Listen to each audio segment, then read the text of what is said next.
तो हेलो दोस्तों, welcome back to the channel. My name is Vansh. तो आज हम डिस्कस करने वाले हैं स्टोव क्राफ्ट लिमिटेड आईपीओ के बारे में। साथ ही साथ हम एक बार डिस्कस करेंगे ग्रे मार्केट प्राइस के बारे में, वो भी इंडिगो पेंट्स और होम फर्स्ट फाइनेंस कंपनी के बारे में।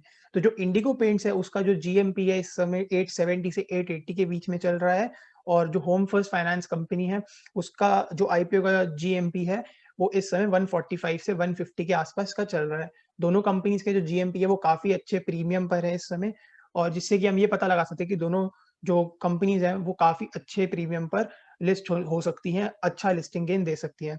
तो आज जिस कंपनी के बारे में हम बात करेंगे वो है स्टोव क्राफ्ट लिमिटेड। तो पहले कंपनी के बारे में थोड़ा-सा पढ़ लेते हैं कि कंपनी का काम क्या है, और कंपनी का जो बेसिक ऑपरेशंस हैं, ऑपरेटिंग इनकम वो कहाँ-कहाँ से आती है। सबसे पहले जो बेसिक इन्फो है कंपनी के बारे में वो ये है कि जो कंपनी है वो 2 ब्रांड नेम के अंदर जो अपना काम करती है वो है पिजन और जेलिमा। जो कंपनी का मेन काम है वो है बेसिकली किचन अप्लायंसेस का, जैसे कि कुकवेयर हो गया, कुकिंग अप्लायंसेस हो गया, हाउसिंग यूटिलिटीज हो गया, और ऐसे ही जो बाकी प्रोडक्ट्स आते हैं। कंपनी का जो मेन काम है वो अभी जो है वो 4 स्टेट्स और 28 सिटीज में डिस्ट्रीब्यूटेड है, जहाँ पे उनकी 65 स्टोर्स हैं। और ना ही सिर्फ इंडिया के अंदर, ये लोग अपना काम जो है, अपने जो प्रोडक्ट्स हैं वो बाहर भी एक्सपोर्ट करते हैं। यूएसए, मेक्सिको ऐसी कंट्रीज में अपना काम जो है, जो प्रोडक्ट्स हैं वो एक्सपोर्ट भी करते हैं। अगर हम आगे कंपनी के बारे में देखेंगे तो कंपनी जो है वो इंडिया के अंदर one of the largest kitchen appliance company है। कंपनी का जो पोर्टफोलियो, जो प्रोडक्ट पोर्टफोलियो है कंपनी का, बहुत ही ज़्यादा डाइवर्सिफाइड है। और अब ये रिसेंटली एक नया जो प्रोडक्ट है वो लॉन्च भी करने वाले हैं। कंपनी का स्ट्रॉन्ग ब्रांड नेम है, काफ़ी अच्छा नाम है इनका मार्केट में। डिस्ट्रीब्यूशन नेटवर्क जैसे मैंने आपको बताया कि इतनी सारी सिटीज़ और स्टेट्स में ऑपरेट कर रही है, और जो मैन्युफैक्चरिंग फैसिलिटीज़ है वो भी काफ़ी डिसेंटली ऑपरेटेड है। कंपनी के जो मैनेजमेंट हो गया, जो कंपनी के प्रमोटर्स हो गए, वो उनका बैकग्राउंड भी काफ़ी डिसेंट है, तो वहाँ से भी कोई इतना इश्यू रहता नहीं है। अगर हम कंपनी के आईपीओ के बारे में बात करेंगे, कंपनी के आईपीओ की डिटेल्स के बारे में बात करेंगे, तो जो कंपनी का आईपीओ है वो 25 जैन मंडे को खुलने वाला है, और जो क्लोज डेट होगी वो 28 जैन की होगी। अलॉटमेंट डेट जो है वो 2 फेब की होगी, और अगर जो भी अलॉटमेंट नहीं लगती है, रिफंड्स होंगे वो 3 फेब, और आपके डीमैट अकाउंट के अंदर जो शेयर्स है वो 4 फेब को आ जाएँगे, और लिस्टिंग जो है इस आईपीओ की वो 5 फेब को हो जाएगी। कंपनी का जो प्राइस बैंड है वो 384 से 385 रुपीस का प्राइस बैंड है। आप इसके अंदर अगर एक लॉट लगाते हैं तो 38 शेयर्स बनते हैं, जो जिसका अमाउंट बन के 14,630 आता है, और मैक्सिमम 13 लॉट्स लगा सकते हैं 494 शेयर्स, जिसका अमाउंट 1,90,190 निकल के आता है। सबसे ज़रूरी बात अब आती है, अगर हम कंपनी के फाइनेंशियल ट्रैक रिकॉर्ड की बात करेंगे, कंपनी के फंडामेंटल्स की बात करेंगे। अभी तक हमने ये डिस्कस किया कि कंपनी काम क्या करती है, और कंपनी का जो बेसिक ऑपरेशंस है, जो मेन काम है कंपनी का, वो क्या था। अब हम बात करेंगे कंपनी के फाइनेंशियल्स के बारे में।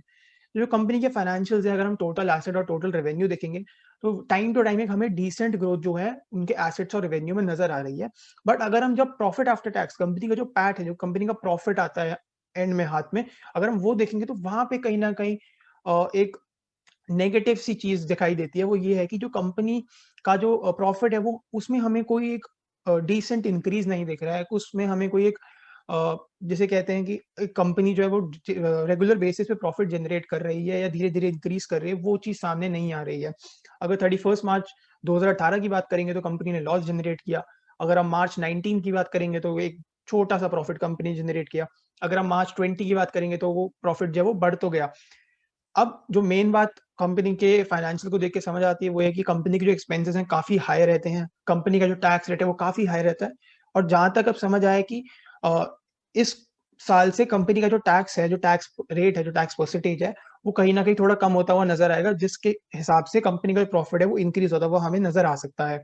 कंपनी की अगर हम डेट की बात करेंगे तो कंपनी का जो डेट है वो लास्ट ईयर या पिछले कुछ सालों से अगर देखेंगे तो कंपनी ने अपना डेट थोड़ा-सा डिक्रीज़ तो किया है, लेकिन कंपनी के फाइनेंशियल्स के हिसाब से जो कंपनी का डेट है वो काफ़ी ज़्यादा नज़र आता है। मतलब अगर कंपनी इतना जो कैश फ्लोज़ है कंपनी के जो कैश इन हैंड है उसके सामने अगर हम डेट देखेंगे तो कंपनी का डेट काफ़ी ज़्यादा नज़र आता है। मैनेजमेंट ने ये भी कहा है कि जो भी वो इस आईपीओ से जो अमाउंट जनरेट करेंगे उससे वो जो अपना कॉर्पोरेट पर्पसेज़ के लिए तो एक तो यूज़ होगा ही होगा, साथ में डेट रिपेमेंट के लिए भी यूज़ होगा। तो अगर हम इस कंपनी के जो ओवरऑल फाइनेंशियल्स देखेंगे तो थोड़े से वीक नज़र आते हैं, बाकी कंपनीज़ के हिसाब से। जैसे अगर हम इंडिगो पेंट्स की बात करें या होम फर्स्ट फाइनेंस कंपनी के बारे में बात करें, तो उन जैसी कंपनी से अगर हम इसको कंपेयर करेंगे तो कहीं न कहीं फाइनेंशियल्स यहाँ पे वीक नज़र आते हैं। तो अब लास्ट क्वेश्चन फिर से यही आता है कि कंपनी का जो ये आईपीओ आ रहा है उसमें अप्लाई करना चाहिए, अवॉइड करना चाहिए। तो मेरा मानना ये है सिंपल कि अभी हम देख रहे हैं कि कंपनी की जो मार्केट की हालत है, इतनी अच्छी मार्केट ने रैली दिखाई है। अब कहीं न कहीं थोड़ा-सा रैली जो है वो एग्ज़ॉस्ट होती हुई नज़र आ रही है, हल्की-फुल्की करेक्शन भी आ सकती है मार्केट के अंदर। उस हिसाब से हमें जो है अगर इन्वेस्टमेंट करनी है किसी पर्टिकुलर स्टॉक में, तो हमें ये देखना बहुत ज़रूरी होगा कि वो कंपनी फंडामेंटली साउंड है या नहीं है। अगर हम इस पर्टिकुलर स्टॉक की बात करें, इस पर्टिकुलर कंपनी की बात करेंगे, तो कहीं न कहीं लगता है कि कंपनी के फाइनेंशियल थोड़े वीक नज़र आते हैं। कंपनी का जो आरओसीई है, वो भी हल्का-सा 10% के अराउंड बनता है। जिससे हमें पता लगता है कि कंपनी जो है कंपनी का ब्रांड नेम तो है, कंपनी का मार्केट में नाम है, कंपनी अच्छे से ऑपरेट हो रही है, बट कहीं न कहीं जो फाइनेंशियल्स के अंदर रिफ्लेक्ट होना चाहिए, वो काम रिफ्लेक्ट नहीं हो रहा है। तो अगर हमें इस आईपीओ में लगाना है, तो मेरा ऐसा मानना है कि हम इस आईपीओ को अवॉइड भी कर सकते हैं और बहुत सारी अपॉर्च्युनिटीज़ अभी आनी है। अभी रिसेंटली 3 आईपीओज़ गए हैं, तीनों आईपीओज़ काफ़ी अच्छी कंपनीज़ के थे।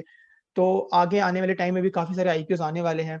इन्वेस्टमेंट के लिए और बहुत सारे स्टॉक्स मार्केट में अवेलेबल है, जिनमें आप अभी भी करंट बेसिस पे इन्वेस्टमेंट कर सकते हैं। उसके बारे में मैंने एक वीडियो भी बनाई है, वो मैं डिस्क्रिप्शन बॉक्स में डाल दूँगा। तो मेरा ऐसा मानना है कि इस आईपीओ में हम अवॉइड कर सकते हैं और हम मार्केट के अंदर जो हमें बेटर अपॉर्च्युनिटीज़ मिलती हैं, हम उसमें डेफ़िनेटली काम कर सकते हैं।